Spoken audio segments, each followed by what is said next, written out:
There we go. Let's get started now.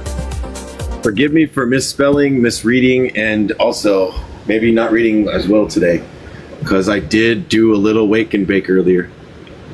But I think we're good. All right, critical genealogy and the dismantling of colonial regimes of historical presentation. In analysis, oh wait, hold on, I get rid of this. In analysis, oh my gosh, go away. In analysis of a few types of resistance, Cabral figures a critical genealogy of Guinea and Cape Verde struggle for liberation. This critical genealogy includes historical material explanations for Portuguese exploration, the beginning and end of the transatlantic slave trade, the historical relations of the PAIGC's struggle to those of other nations, and so forth. But the affirmative aspect of Cabral's account of the anti-colonial struggle diverges both from versions of Marxist-Leninist historical materialism, as well as a constructive colonial history of public right. Let us first consider his critical engagement with Marxist-Leninism, which critically speaks opens up the space to reconfigure local histories and alternative anti-imperialist directions. In his speech in Havana in 1966, presuppositions of objectives of the national liberation in relations to social structures, Cabral, thinking of the classless, stateless histories of the variety of African peoples, tactically challenges the open line of the first section of the Communist Manifesto. Here we go. Does history begin, and like to say that it's like against the Communist Manifesto, like the Communist Manifesto is like only a piece. It's been like, it was a good piece, but it's also been like, it's been advanced and from then on. Does history begin from the moment of the launching of the phenomenon of class and consequently of class struggle?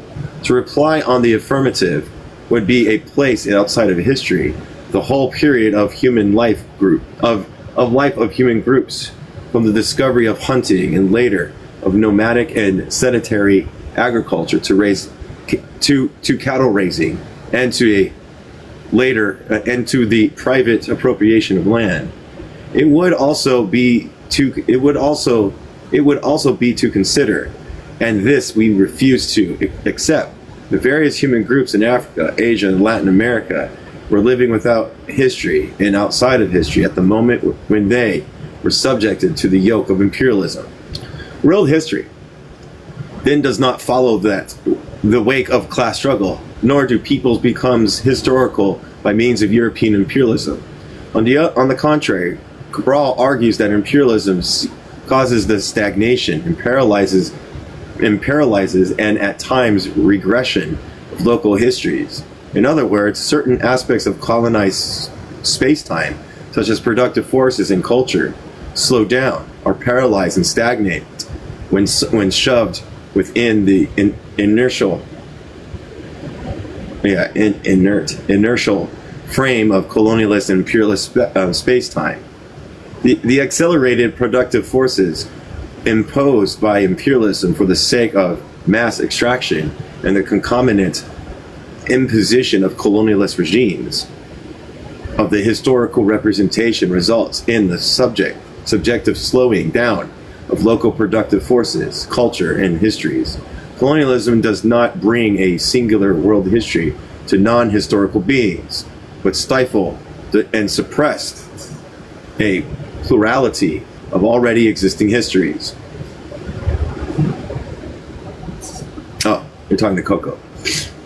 But Cabral's decolonization of imperial notions of history goes beyond mere delegitimization of negative critique.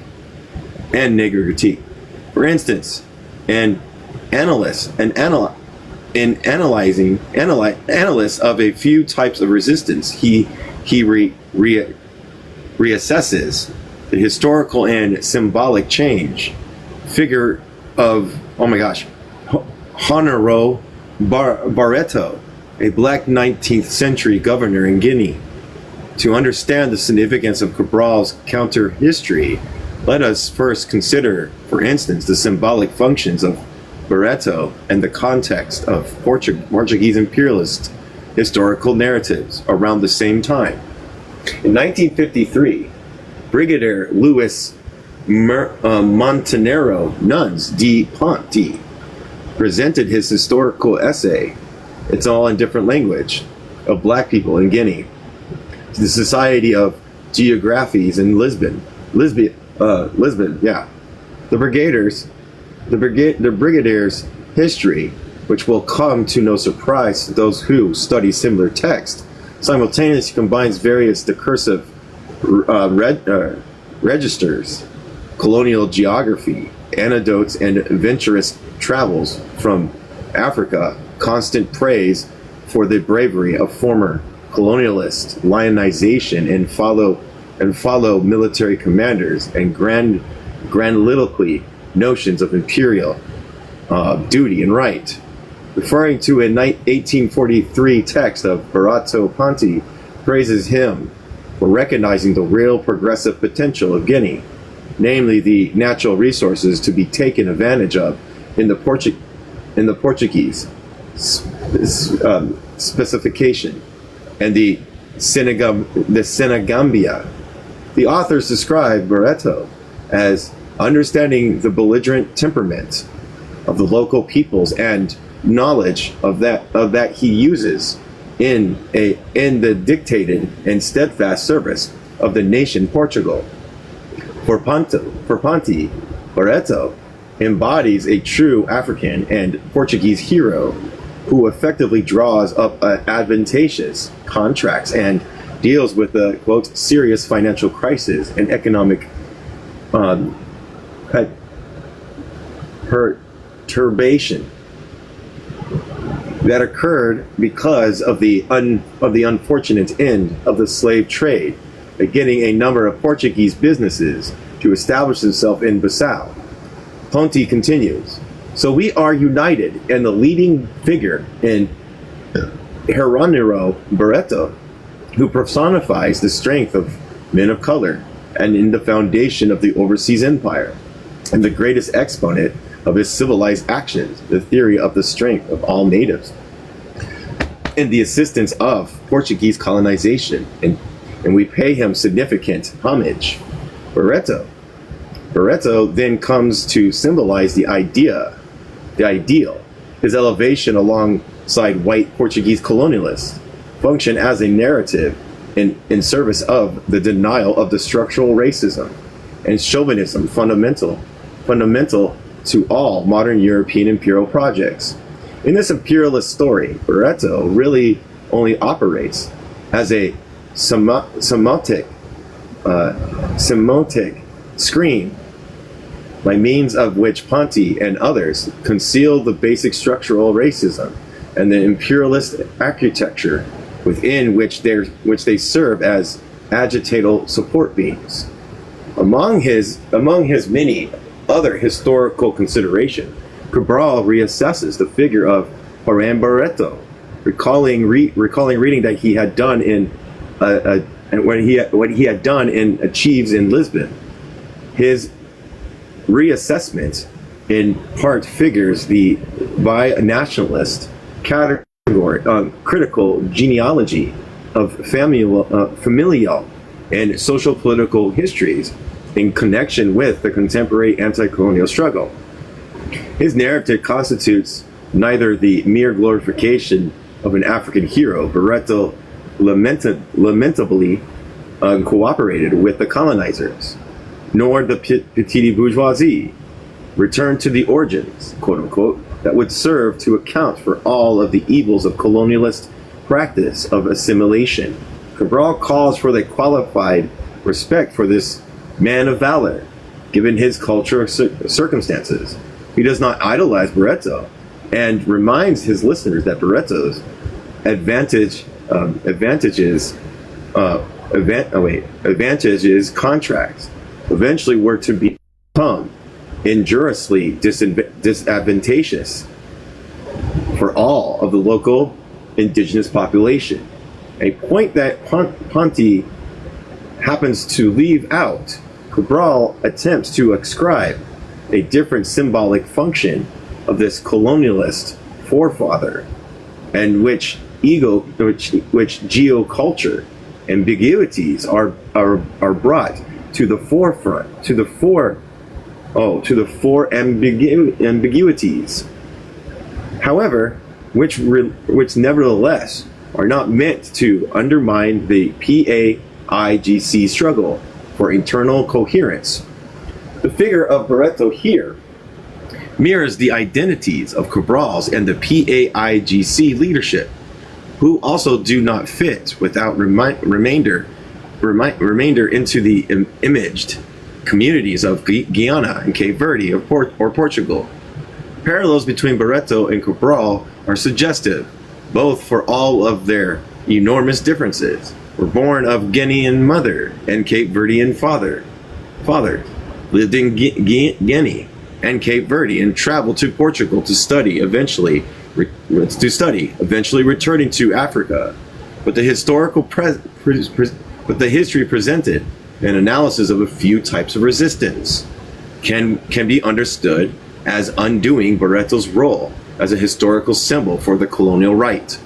Cabral's alternative, rendering challenges Barreto's symbolic functions as a simulationist ideal imposed by the militarists' racism and official Portuguese regime of historical representation as exemplified by Ponti's text.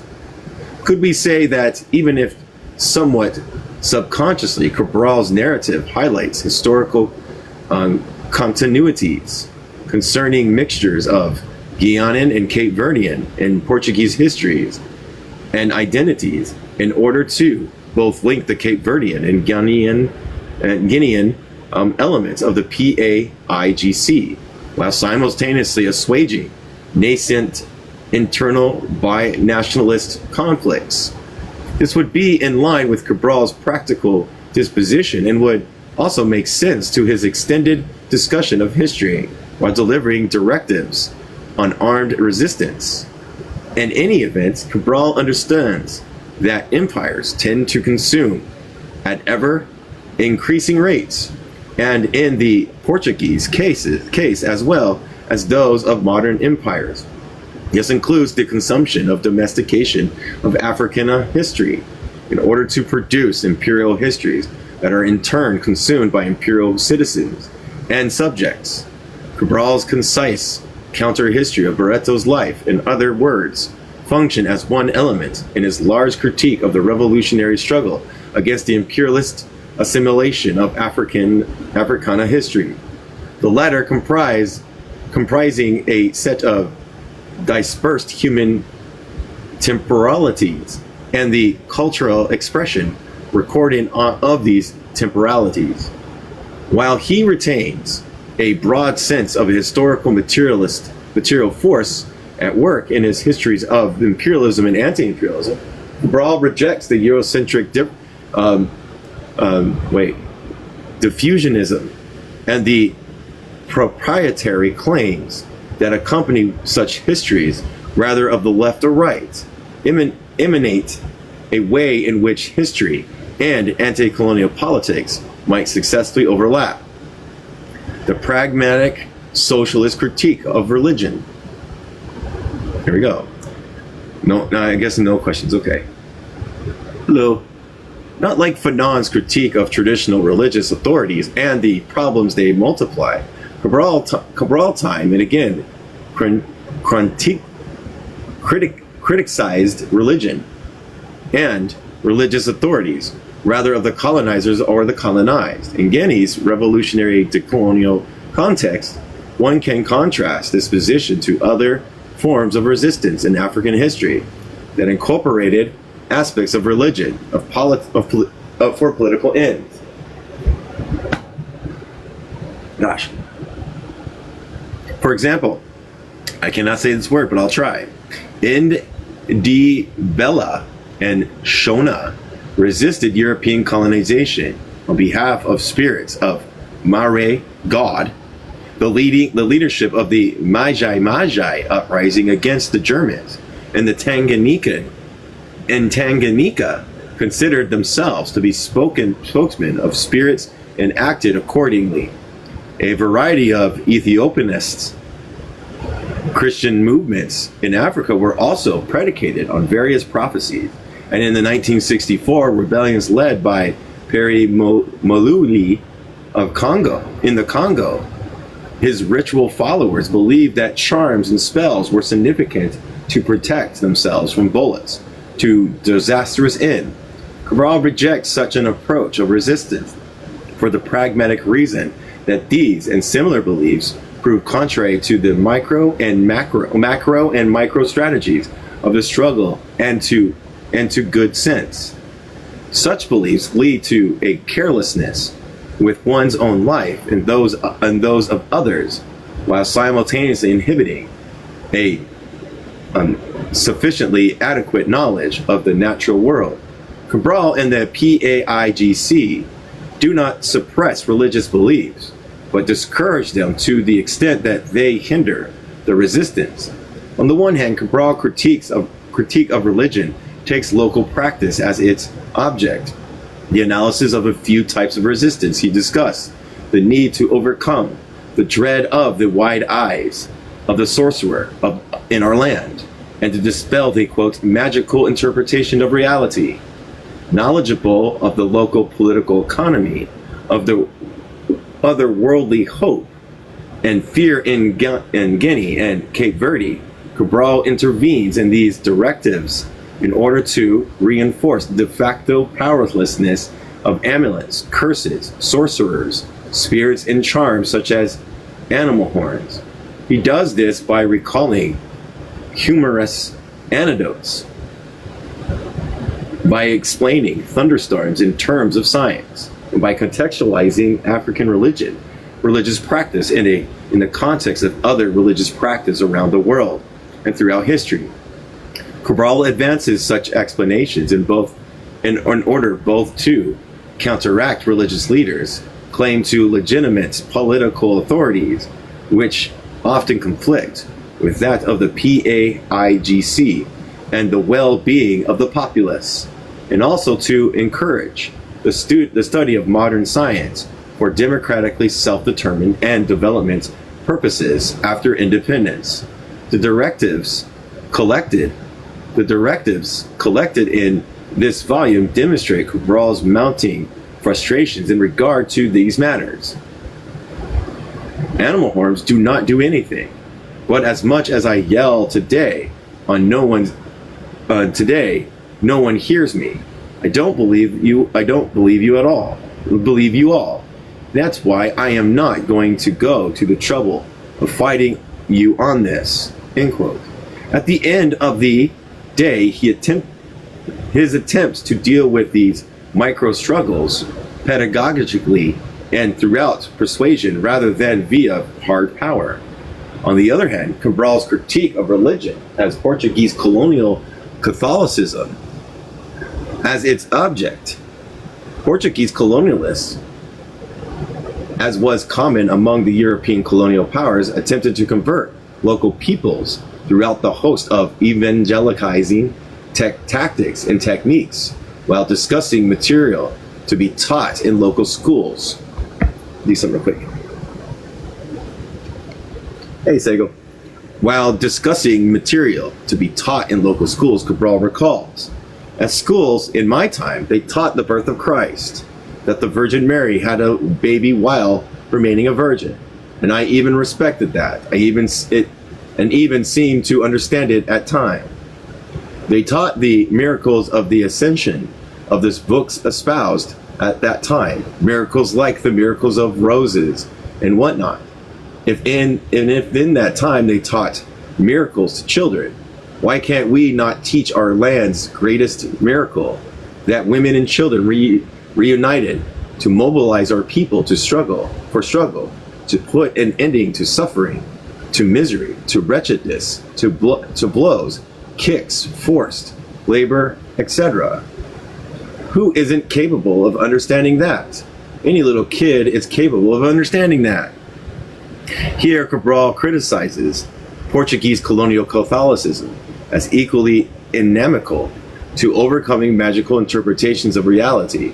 Within this context, he uses the term miracle in order to pivot between past forms of colonial ideological pedagogies and the new forms of education being instituted in Guyana's forests, arguing for the need of Guianans and Cape Verdeans to teach one another about the history of the PAIGC and about the basic and natural sciences. Such instructions in turn forms part of a larger project of overcoming inferiority and superiority complexes in the colonial political economy of effective life. Cabral then should not be understood as an advocate for crude scientific socialism. If by this one understands the application of Marxist theory as a universal science to African realities combined with bans on religious expression, rather he articulates a revolutionary socialism that encourages taking the natural and social sciences seriously. That is scientific socialism. In order to understand the complexity of reality, to promote material and intellectual progression, and to provide for the population needs after independence. Yeah, I'm a Marxist myself. In other words, he attempts to phronetically balance an effective critique of religion with a qualified respect for religious expression insofar as the latter form part of repressed local cultures. Cabral did not hold a naive belief in the potential of forms of religion to effectively resist the continued onslaught of colonial domination. Rather, he names the numerous pragmatic, immediate, and epistemic hindrance of religious beliefs and practices to the organization, mobilization, and success of the revolution. This is not an importation of secularism, but a concrete response to the struggle's actual recurrent problems. His on-the-ground world historical contextualization and critique of the colonizing and colonized magical interpretation of reality provides examples of the real pitfalls of spiritual worldviews. One might contrast this to more romantic assessment and resistance in various other critical theories, rather concern political spirituality, liberation theology, or consideration of divine beings as agents within colonial and anti-colonial histories. The analysis of a few types of resistance challenges the status quo of current cultures and post-colonial studies, insofar as it rejects these latter alternatives as viable and formidable means of effective and long-term political transformation and decolonization. Hold on a second.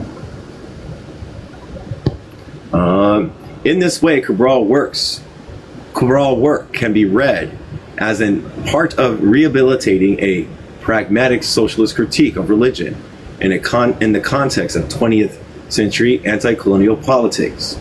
And the breadth of his critique evinces one of historical theories, basic works, assumptions. There is nothing so sacrosanct than that it avoids critical evaluation and possibly even outright constatation on master. No master, no God, no tradition. The efficacy of Cabral's revolutionary practice, Guinea and Cape Verde, are in fact liberated after centuries of Portuguese misrule. Challenges those who study anti-colonial politics, decolonization, coloniality, and post-colonialism to question the particularly practicality and reliability of romantic and or theological versions of social, political, and economic transformation. Revolutionary anti-colonial mesology. Let's find out what that word means. I don't know if I have any I don't think I have any things No, nothing. Sorry, I don't have any coins. I wish I did.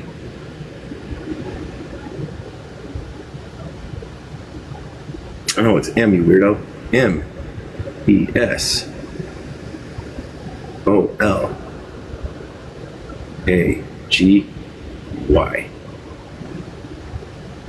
Won't even say it. Mesology, a integrative field that bridges conventional Western medicine with complementary alternatives, therapies. It is this ergonomic article, Akreka. Oh, this is a different language I can't say. Cabral finds it necessary to explain the historical political factors of colonialism in Africa in order to grasp it and conceptualize its agricultural challenges. In sync with his other writings of culture, he argues that European colonialism introduced an economy of extraction into the agricultural practices of Africa with unsustainable, destructive effects.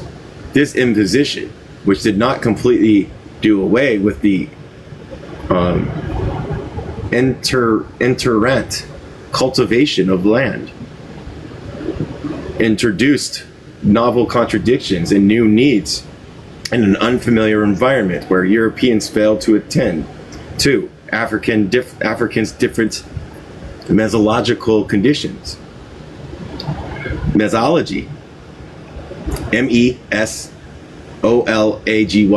a synonym for ecology, signifies the attempt to understand the relations of living things to their environments. The term, however, also at one time meant the study of ways to attaining happiness. Etymologically, mesology refers to a discourse concerning mediality. Jesus Christ. Epistemologically. Oh, it's etymologically. Okay. I don't know this word though.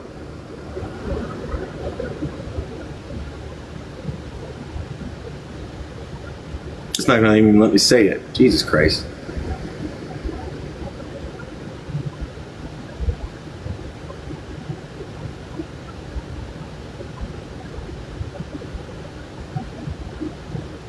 Everybody, we're gonna have a commercial.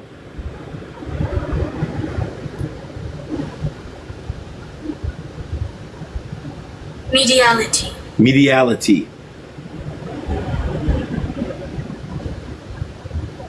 Oh my God. 1 second. We're gonna look at what it means. A state of being or medium or a specific material or technical characteristics of a medium, such as a film, text, audio, digital platforms that shape how we communicate, perceive, and experience information. Mediality. And the betweennesses of things and its historical double signification in regards to ecology and, oh my gosh, idiomatic manners. Jesus Christ, idiomatic manner. I have no idea what that word means either. I don't know what this word means.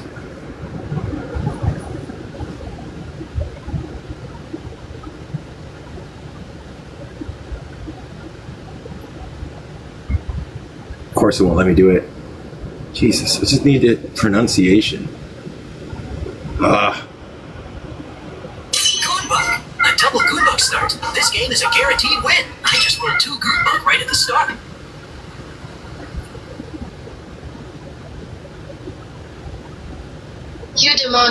Eudemonic.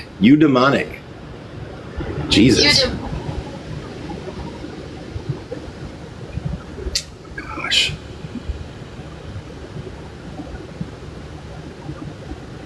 Which means a deep sense of well-being, happiness, and life satisfaction derived from meaning, self-realization and purpose rather than just monetary pleasure.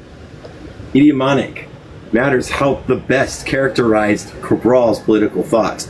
The people of Guinea and Cape Verde found themselves amidst situations of colonial oppression in the middle of a certain dire ecological circumstances of the suffering because of these contrived alienating contexts. Cabral responds to each of these aspects of colonialism, and one can group the facets of his anti-colonial project, a political project, under the concept of mesiology and its multiple senses. One, his practice involves the decolonization and adverse environmental conditions imposed on various forms of human and non-human life. Two, his thought always attempts to understand the situate realities as these exist in relations of resistance between one another and in the middle of a larger milieu. And three, his revolutionary projects seek the complete rearrangement of these relations in milieu in order to undermine and continue colonial production, undermine the continued colonial production of negative effects. That is, to change structures and environments in order to create more significant opportunities for happiness. While a number of scholars have aptly noted the unique connection between Cabral's political thoughts and culture for, quotes, the land, end quote, I want to venture a related but stronger suggestion. Cabral knew the soil, plants, natural environment, and agricultural problems of the site from which he had and the PAIGC mobilized revolution in more depth than any other revolutionaries in their history. Other revolutionaries in the recorded history knew their respective natural environments. I do not intend this as a, oh my gosh, an hagiographic hyperbole. What is this word? Jeez. Oh my God, who's in here? Oh, Mika. Oh, hold on a second. Oh my God, dude. I swear to God, sometimes I think they just do these worst. Hold on a second. HAGIOGR.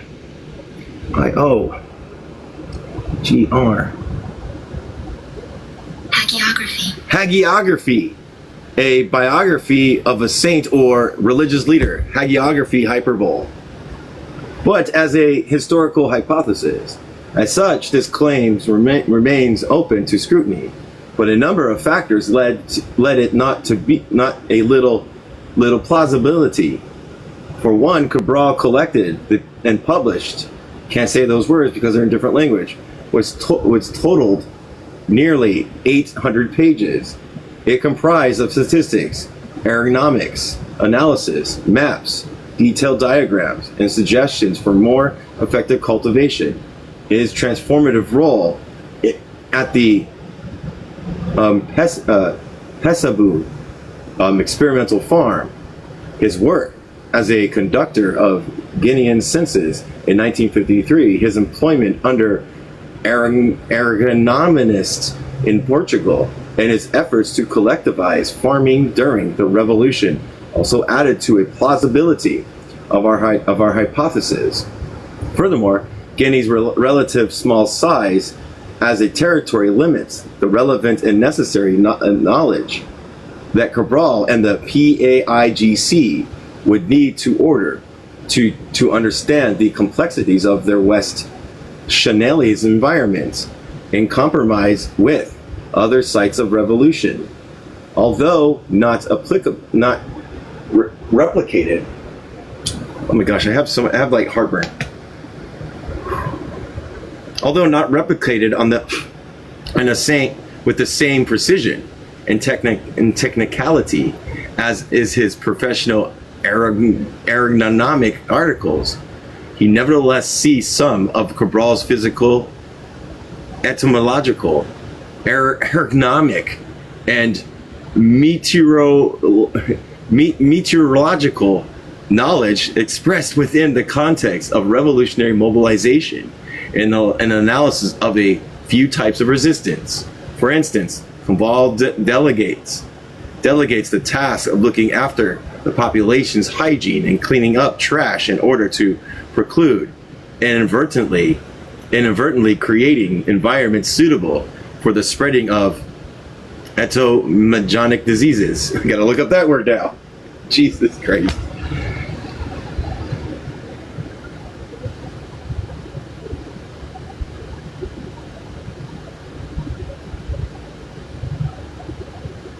Oh my gosh, did he do it wrong? No, it didn't.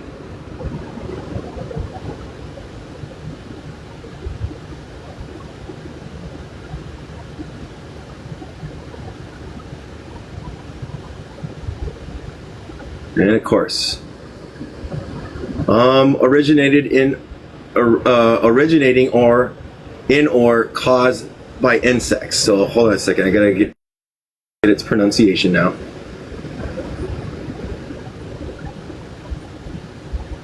Entomology. That's entomology. Jesus, it's entomogenic diseases. I don't know. He also offers a short lessons in the science of thunderstorms, not only to foster a scientific understanding of the natural world, but also to counter the inadequacy of religious explanations of natural phenomenon. Oh God. But Cabral's ecologically concern become eco-political by means of his movement between ecology and political vocabulary. He encourages the comrades to consider the struggle of themselves in terms of seeds, banana leaves, and cultivation. Elsewhere, he describes the relations of history to culture as analogous to that of a plant to its flower. The openings lines of analysis of a few types of resistance, in fact, compare the colonial revolution to sowing a few wads of seeds. Obviously, revolutionary politics of Cabral is not natural in a romanticist, organicist, and vitalist sense. Jesus Christ. But he often discursively mandates revolutionary politics via the discussion of nature. Take a tree, for example. It is an enormous struggle for a tree to grow, live, bear fruit, seeds, or another tree. First for its roots to pierce the soil and find subsistence in the ground. There is an enormous struggle between the root and the resistance of the ground. Moreover, a certain capacity is needed, a certain strength from the dampened soil to be subsistence which enters the plant's root. When the subsistence has been extracted, it must be carried to other parts of the plant. There is always a resistance against a resistance. In addition, there is resistance to rain and to storms. And the plant has one great disadvantage. The plant cannot move from its position. Plants, like animals, and even a piece of wood or iron, contained a struggle within, and there may be thousands of such struggles. But the fundamental struggle is between the capacity of preservation and the destruction which time brings to things. Our struggle is the consequence of the pressures or oppression which the Portuguese colonialists exert on our society. Here we see the concept of resistance is basic for Cabral's thought. Resistance and struggles are basic elements of reality in motion, and reality simultaneously includes the human, political, and the environmental nature as sites of resistance. Taking Cabral's ontological claims seriously here, we might say that the analysis of a few types of resistance constitutes a concerted and organized intervention into vast networks of resistance. These networks are not only those explicitly named, such as the political, economic, cultural, and armed spheres of action, but also others as well. The networks of resistance between insubordinate, militarists, and the central PAIGC, between old traditions and culture in transformation, between General Spinola's forces and the PAGC leadership, between the need for produce and the need for rest, between plants and animals, diversification in the colonial states, monosynoptic, oh my gosh, I gotta look at this word now. I wish I knew these better. How we doing? We're doing good.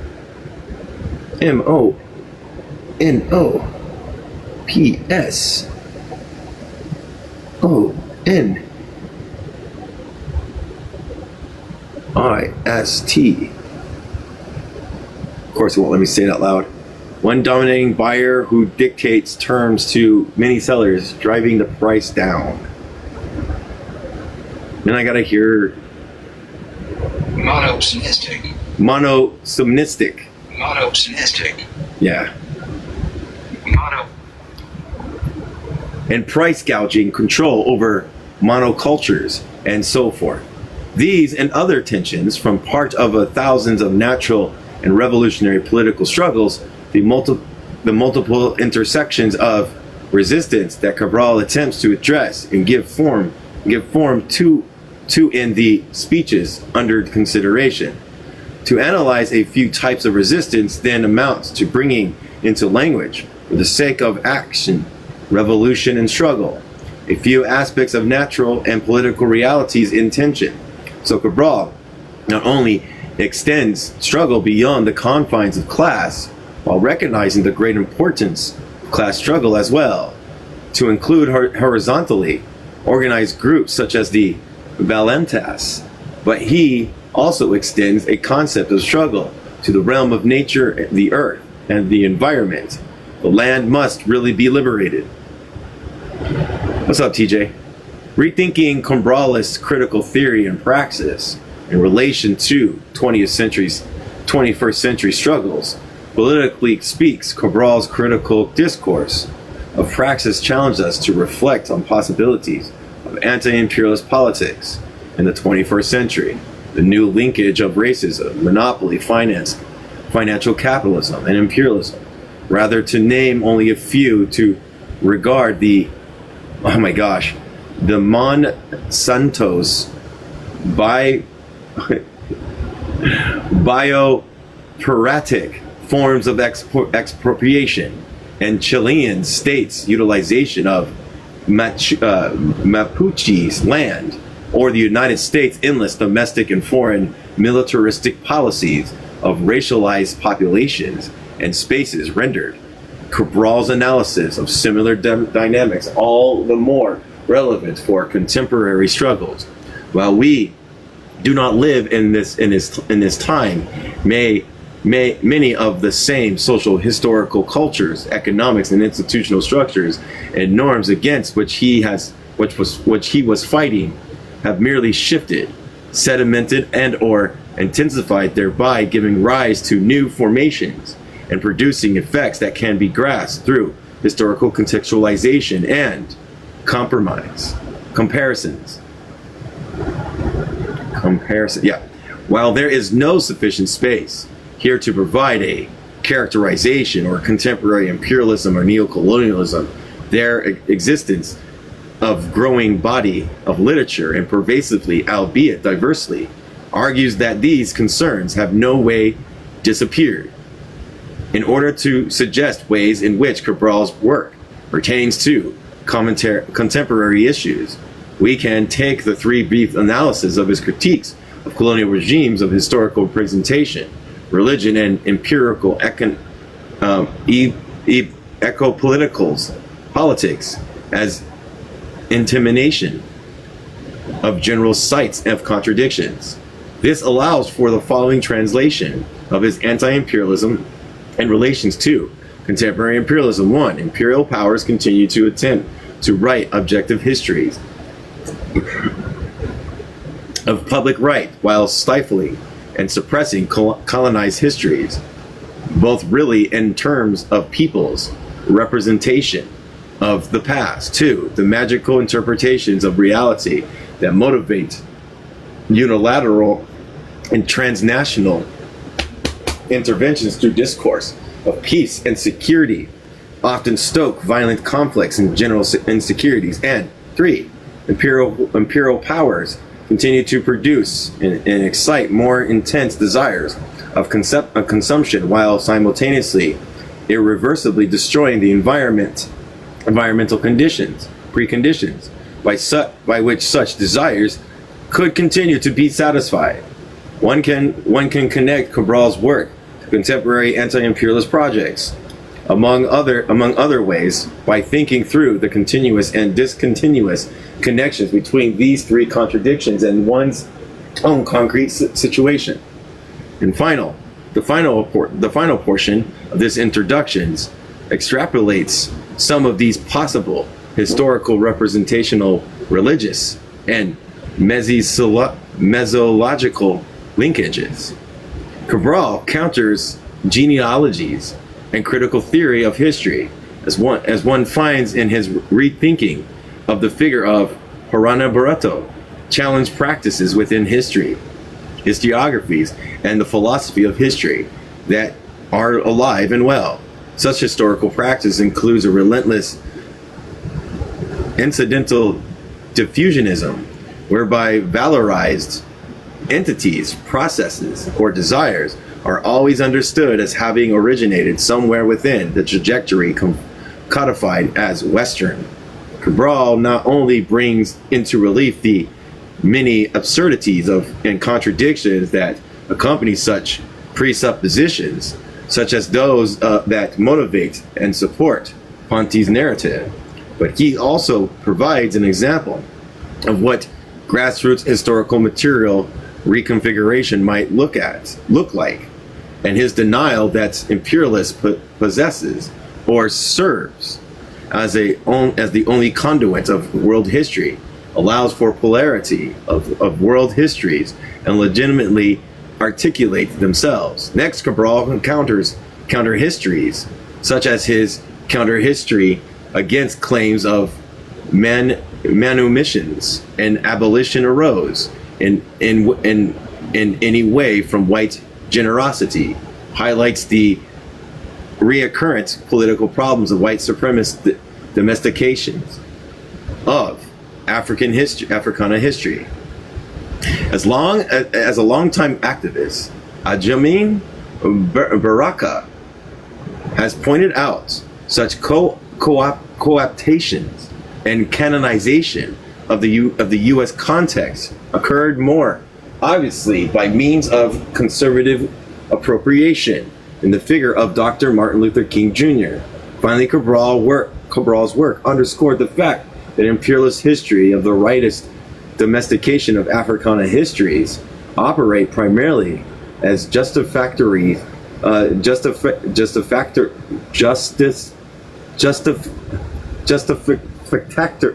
can't say the damn word.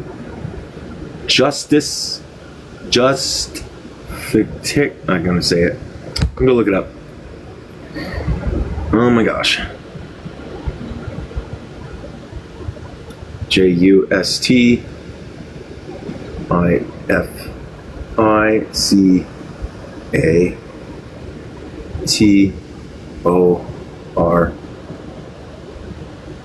Justificator. Justificatory. Something serving to provide a reason, explanation, or defense, or an action or belief. Tools for teaching and reinforcing colonial public right. Ponti's history of Barreto, for instance, is as much an account of selected details of this governor's life as a political semantic performance that justified the continued existence of Portugal's overseas territories, civilized missions, evangelization strategy, Jesus Christ, the pacification efforts at the dawn of Africa's push towards decolonization. When prepared to Ponti's account, one can note that the critical and epistemic advantages of Cabral's standpoint, critical reflection and skepticism, His construal of the past assists in a far more realistic and socially beneficial configuration of the present and future than does Ponti's analysis and intervention. Over the last 5 millennia, European and Euro-American imperialism have supported and pursued political and economic policies among other ways by means of a variety of religious and theological assumptions. For this reason, it is no accident that Ponti reminds his audience in Lisbon that he and the other members of the Portuguese military attended Mass in Guinea, and that Barreto graciously helped to establish a Catholic Church for the local S-words. But the decolonization of Africa has not led to the end of the problematic roles of religion in relations to the contemporary coloniality. I can never say that word correctly. The concept of coloniality, as distinguished from the colonialism, denote the quality of historical material sedimentations of former colonial actions, relations, possibilities, and structures.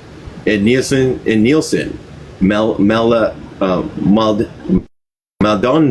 Torres terms coloniality refers to a long-standing pattern of power that emerged as a result of colonialism, but that define culture, labor, intersubjective relations, and knowledge production well beyond the strict limits of colonial administration. The contemporary coloniality of religious power can be seen at work in George Bush's mobilization of Christian rhetoric and theology of preemptive and unjust wars abroad, in the continued evangelizing mission that moved from the global north to the global south, and in U.S. Christians' roles in the expropriation of homophobia. But the rise of religious violence and witch hunts in Africa and elsewhere in the neo-colonial era marks another element of the coloniality of religious powers, in which Cabral critiques of magical interpretations of reality proves more timely than post-colonial theories in which the goodness of religion is simplistic contrast and dominating Western nationality. 71 pages in this introduction. They said it. The contemporary coloniality of religious power follows many of the same effective textual and rhetorical tunes of former religious dimensions of Europeans' many civilizing missions, but these are played in new keys. For example, even the final pages of Herodot and Negre's celebrating tomb empire, which gestures towards anti-colonial militants as a source of inspiration, nevertheless ends by prefigured communist militancy through the reflection of Saint Francis of Assisi, rather than on, Maritugi, Shakara, Nakrum, or some of the countless revolutionary women who struggled and have struggled to undermine imperialist powers. Unlike the theorist of empire, Cabral does not consider socialism and revolution to be united, and cannot be considered socialism and revolution to be united in love, simplistically and innocent of nature as experienced by Saint Francis, but analyze and organize teleologic culture and social realities by means of a down-to-earth socialist vanguardism and revolutionary anti-colonial mythology. While perhaps seemingly past to some, Cabral's revolutionary and pragmatic critiques of religion can in fact be read as speaking to the contemporary coloniality of religious powers, rather expressed as a appendage of neo-imperialism or as a subtle mutation of Christendom, and inherited by certain leftist traditions. And on this score, Cabral, who found the question of attempting to reject the label of Marxist to be particularly irrelevant, and religious questions proves to be quite close to Marx. What? Cabral's revolutionary anti-colonial mythology, his continual and pragmatic linkage of the Telluric and political discourse and practices also aids in reflecting the anti-imperialist politics and the 21st century. To understand the relevance of Cabral's revolutionary mythology for contemporary times requires a new analysis of the relations between coloniality of geography and environmental annihilation and monopoly capitalism. For example, Portugal's colonial administration of Guinea, attracted enormous amounts of raw material, established monocultures, and systematically destroyed crops and livestock during the era of decolonization, meeting and giving rise to a new metropolitan effect of assumptions. But the end of Portugal's grip on Guinea does not mark an end to the imperial destruction of the Sahelian environment, but only the international eco-political modification. In numerous contexts, the United States assumes former imperial roles in its rise as a global power after the Second Great Inter-Imperialist War. This advertent political baton passing accompanies certain linguistic, spatial, and ideological shifts in imperialist international relations. But the underlying linkage between coloniality and environmental destruction remains intact. For example, in 1950, the United States was responsible for 50% of global CO2 emissions, and today remains by far the largest contributor in terms of all-time CO2 emissions. U.S. environmental destruction and consumption practices gravely and adversely affect former colonies, including Sahelian states, which as Guinea-Bissau and Cape Verde. Most of these countries, which include the least developed countries, LDCs, and the small islands developing states, SIDs, have an insignificant share of the global greenhouse gas, GHG emissions, but will suffer more severely from the negative impacts of climate change due to their low adaptive capacity. The peoples that underwent labor, acroperacy. I have no idea what this word is, everybody.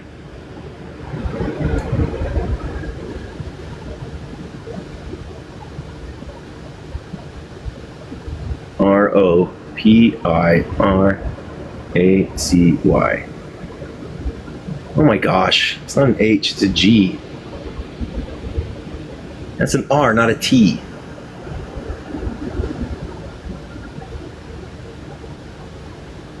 Okay. It means a livestock poisoning cause to consume forage grasses of new genus, I don't know the word, wheatgrass, that are affected with the fungus. Okay.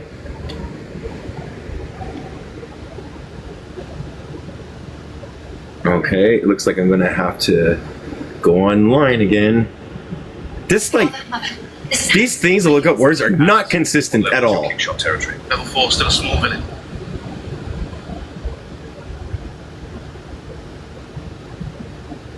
Archerosis. Oh, so off. Archerosis, as well as forms of biocolonialism by means of direct and indirect colonial rule, often today find themselves in insufficient institutions and resources to deal with this nefarious aspect of coloniality. Deeply moved by Cape Verdean droughts, famines, and massive toll taken on the lumpenproletarianized and racialized lives, Cabral was always quick to point out that the devastation caused by these droughts was not merely natural in any simplistic sense, but largely a result of colonial policies Cabral's denaturalization of the violence of colonial policies pertains as much to the contemporary imperial politics of the mesology, such as the massive desertification, rising, oh my gosh, EV pro-transpiration, and concomitant suffering of the shell causes by the anthropogenic population of the industrial countries as to his own time. In fact, giving the substantial increase of the scientific comprehension of global anthropogenic destruction and the environment since Cabral's time, one should extend the Cabralist charge of responsibility to neo-colonial agents in even more forceful and confident terms. One way to contact Cabral's linkage to revolution in the land to contemporary struggles might consist of re-examining those simultaneous teleruck and political double intenders,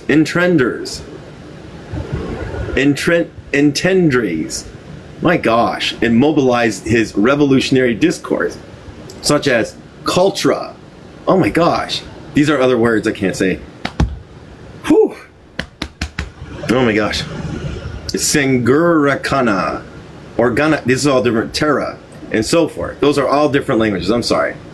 If we want to translate aspects of past struggles for contemporary concerns, as Cabral himself does time and again, we might heed Ecuador, Veraso de Castro insight, quote, to translate is to take up residence in the space of qualification, not for the purpose of canceling it, that would suppose that it never really existed, but in order to valorize and activate it, to open and expand the space imagined not to exist between the conceptual language of contact and space, in fact hidden by qualification. In Cabral's discourse, there is a clear cross-pollination between revolutionary struggles in the natural environment. Cultura, Singuranis, Organica, and Terra, I have no idea what they are, all interrelated by means of their terrence of political meanings. For instance, the cult of resistance does not harbor a solely poetic meaning for the politics of the predominantly rural and agricultural society. And if culture is the flower of history, then it is revolutionary, oh my gosh, Sangurans and Organica that further cultivate the soil, roots, and stems of this flower. Furthermore, Cabral's terrestrial exology does not only concern the land in its territorial, and nationalist sense, but also foregrounds culture, geography, and the environment. Perhaps we might let Cabral's double entendres speak to us in light of Castro's post-structuralist decolonial anthropology, but in continuity with the revolutionary exology that Cabral himself sets forth. 1. Never say this word. Conscientica, cognition, should always be linked to the conscience. Seguraka, organica, organizational unity, and proactive self-defense from below should not overlook organic environmental matters or primary importance of extent possible. 3. Cultura. One cannot separate social practice and system of conventions from ecosystems and the reciprocal interaction between the social and the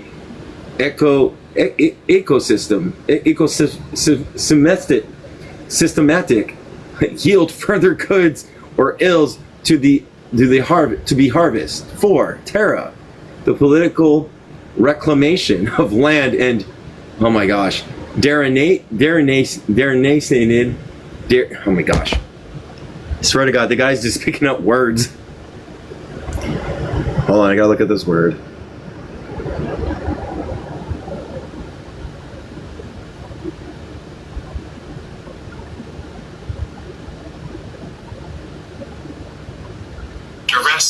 deracinated, occupies a stateless people, should not overlook humanity, material dependency upon humus, ground and earth. And 5, exploracoia, can't say the word. Some forms of exploration would be better described as in fact types of exploitation. However, one might read or critically appropriate Cabral's double entendres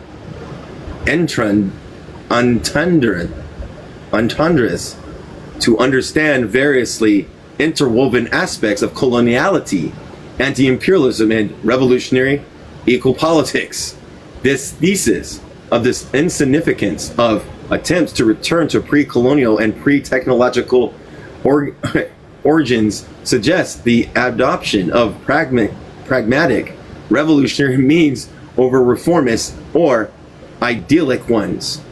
Cabral's attempt to decolonize the constitutive rules, patterns, and norms of colonialist imperialism makes his critique of forms of historical representation a magical interpretation of reality, and the colonialist agricultural exploitation especially revolutionary.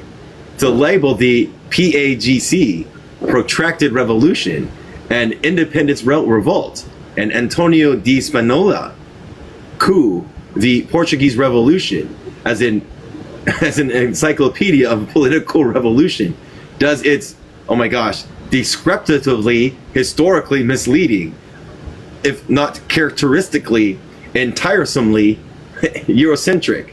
Reformism, revolt, rebellion, and more insistence of individuals' and reauthorization would not have been considered to suffice and as effective option for long-term substantial social, political, and economic transformation. This is why earlier the analysis of a few types of resistance, Cabral says, our objective cannot be to go and tend to the governor's palace, only to do in our land that what the governor would like to do. Instead, the PAGC's revolutionary political project entails organized and sustained efforts to decolonize certain rules, such as the extortionate Portuguese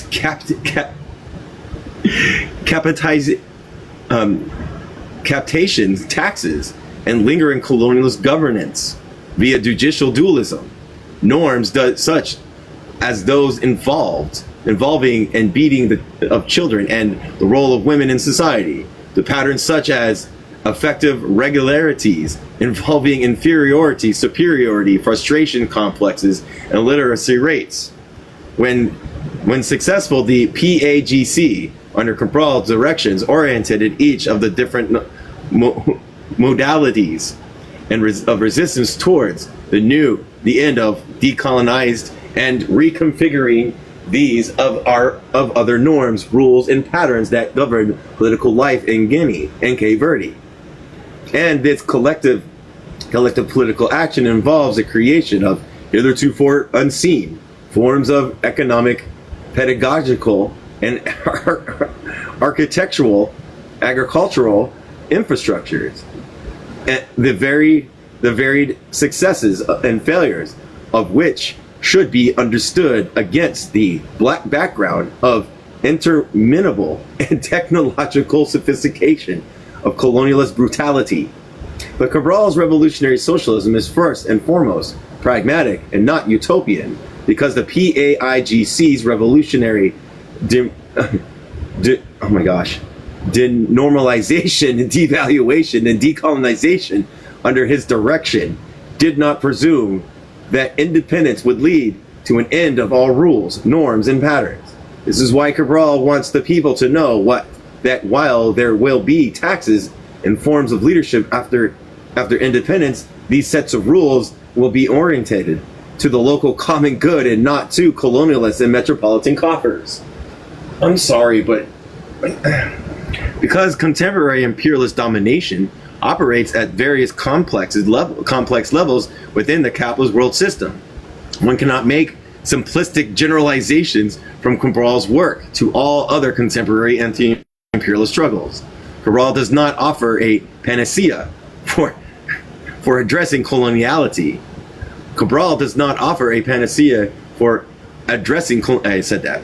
And it would be quite ironic to suggest reading his work uncritically after considering some of the potential contributions of his thought of critical theory.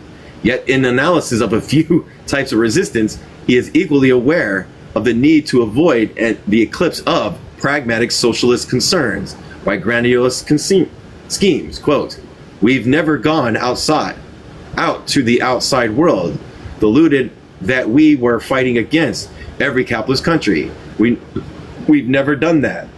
We have combated Portuguese colonialism, and that is our task. But this practical, oh my gosh, delimitation does not prevent one from locating her struggles in terms of Shin or Cabral's notion of political, culture, economic, and armed resistance. Moreover, Cabral's square of resistance suggests a working conceptual framework for unifying struggles that remain pertinent to today, whether in urban foods deserts or UAV patrolled deserts.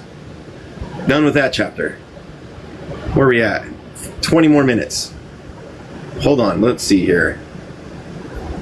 That was the introduction. That was a long ass introduction. Translated notes. Challenge of the translating. Hold on. Okay, no. Okay, part 2. The analysis of a few types of resistance. Chapter 3. Political resistance. The present volume consists of Amilcar Cabral's directives to the participants in the seminar of cadres of the African Party for Independence in Guinea and Cape Verde, PAGC, held on November 1969. We can compare our resistance, comrades, to the following. For example, a family, a village of our land needs to cultivate rice. It has 2 wads of rice. In ones that it knows that if it sows these wads, there will be a shortage because the rice won't be able to be eaten.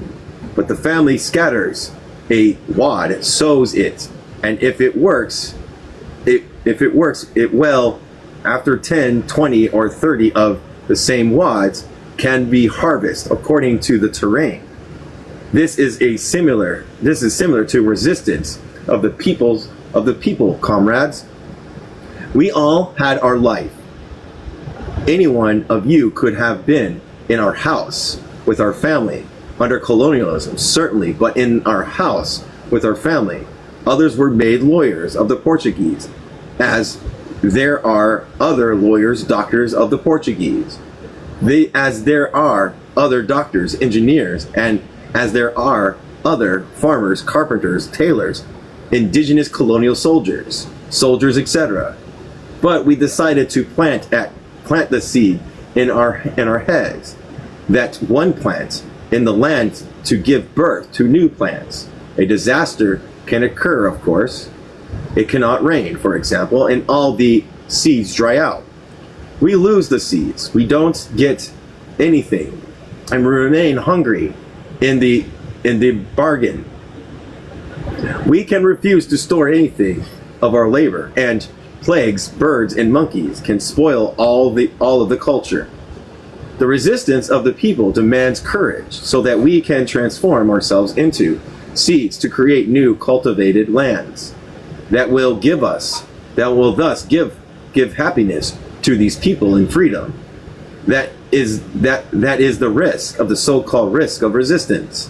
Some remain behind, but every day more must grow, and others will go to the front.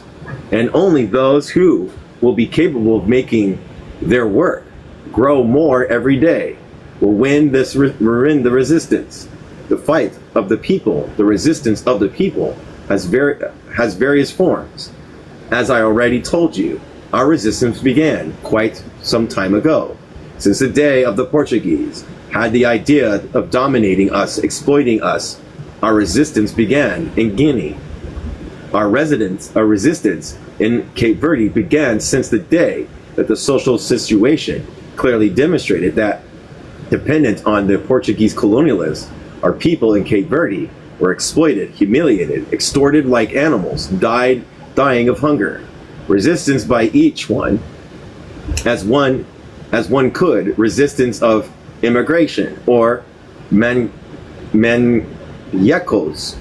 who go to France, to Senegal, our Valentas who leave from the Manosa area, who first resisted and passed through the area of Bofa, Koa, etc. in the Republic of Guinea. All of this is also resistance, comrades.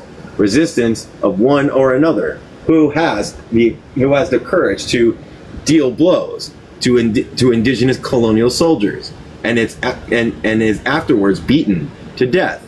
Resistance of those who flee and the district officers call for them. Individual resistance in all matters and forms, but others also unite to make resistance in the basis of race, on the basis of local associative organizations of women, in the basis of families, or on the bias of families, and on the other basis. In a land, resistance is only clearly defined when some of the people's children become cognizant and clearly understand the path that they should follow for resistance. Resistance is a natural thing. All force that exerts itself or a particular thing gives rise to a resistance that is a counterforce. And a counterforce is colonial and imperial forces is the movement of national liberation. This is only resolved with political efforts, or in certain conditions, it can take the form of armed struggle, which is our specific case. And so little by little, in the context of this general resistance, various types of resistance are defined. It's fundamental that every militant or leader becomes clearly aware of those types of resistance. Since resistance is the following: to destroy one thing for the sake of constructing another thing. That is resistance. What is it that we want to destroy in our land? The colonial domination of the Tagas. Only that. No, at the same time, we don't want any type of colonial domination in our land, and our type of foreign domination, and any other type of foreign domination whatsoever. We want our people to direct its own destiny through its children in Guinea and Cape Verde. That is what we want in the first place. But on this basis of our bias of our party's life, we want to destroy every possibility of those who could liberate our land or any other, only to come to abuse our people tomorrow. Our objective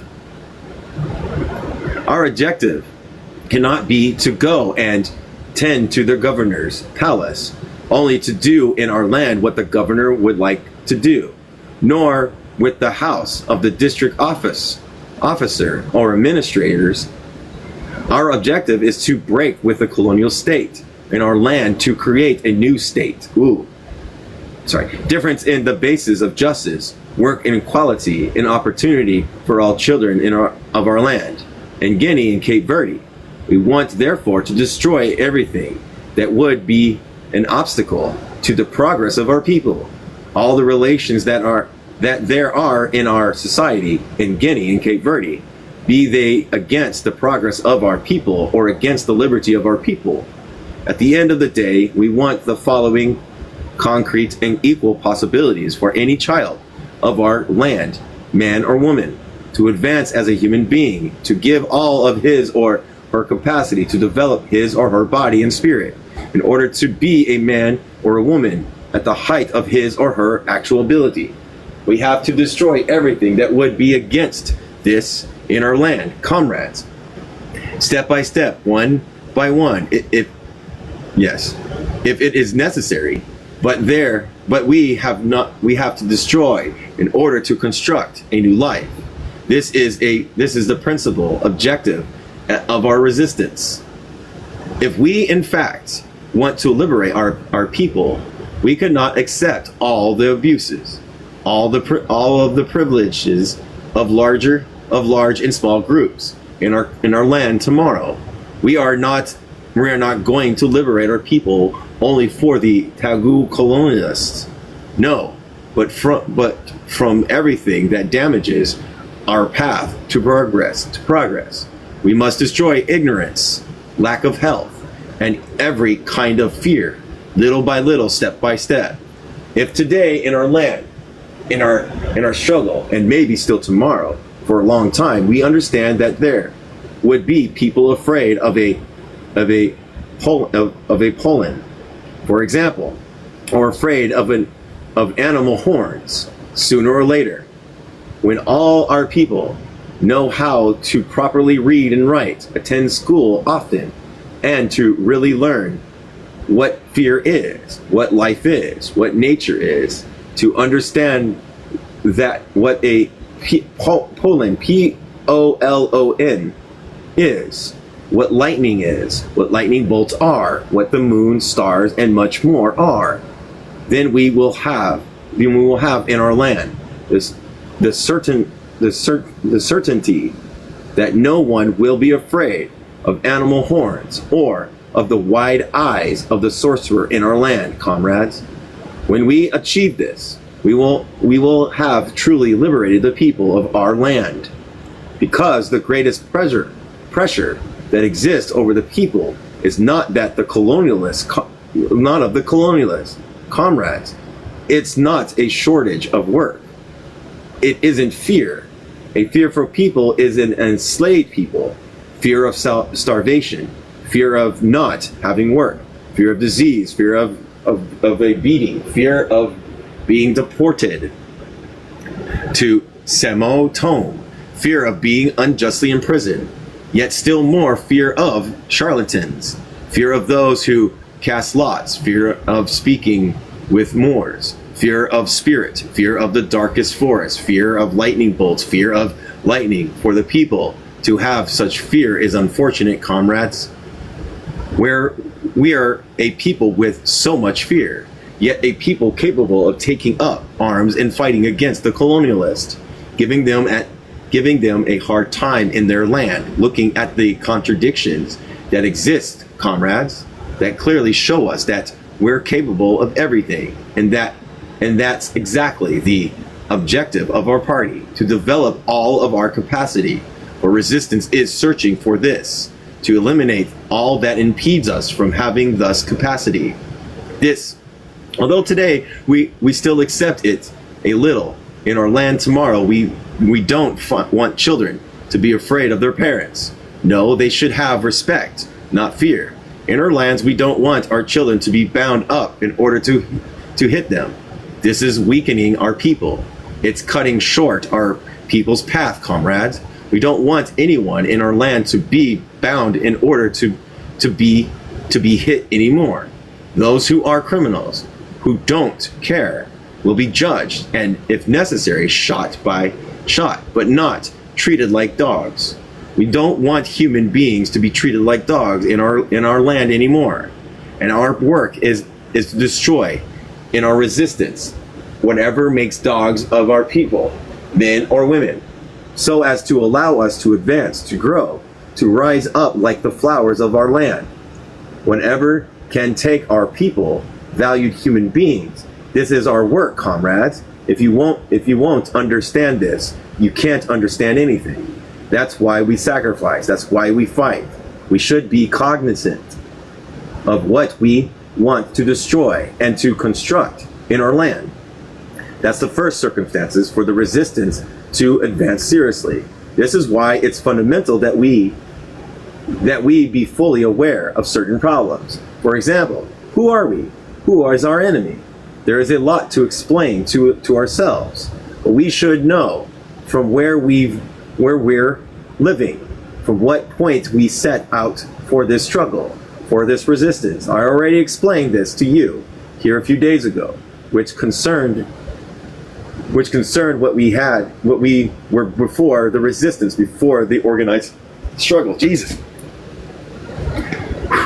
And we have to clearly define the manner in which we make resistance, given the political, economic, culture, and social situations of our land. Our resistance proceeds under various forms, comrades. First of all, at the end of the day, political resistance. That is why we began by creating our party, a political instrument. But there are also other types of resistance that are fundamental elements of our struggle, comrades. Economic resistance, cultural resistance, and armed resistance. There exists at least these types of resistance, and we have to develop them more every day. Our struggle has been the development of these, even if we haven't been conscious of the fact. This is what the struggle has been. Me real quick. Oh my gosh, I'm not gonna say that number out loud. I refuse. Okay, let me see. Jesus. That might be a good stopping point, honestly. Yeah, this chapter is... all right, let's go back up. All right, that might be a good stopping point for this reason. Okay. I'm going to stop there for the night. I'm going to get rid of this paragraph. Page 88. I hate saying that word.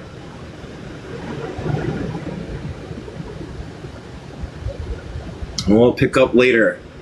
So much the introduction was kind of long, I feel like, but I guess they're trying to drive the point of Cabral's intention. But I did like this essay is pretty good.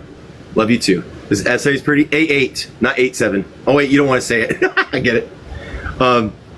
So like, he's trying. It sounds like he's doing a speech to try to rally the troops and to be able to have a productive like call to action and what we should do and how we should necessitate it. The thing I disagreed with is the class position of the result, but that's because I'm in a different position than Cabral.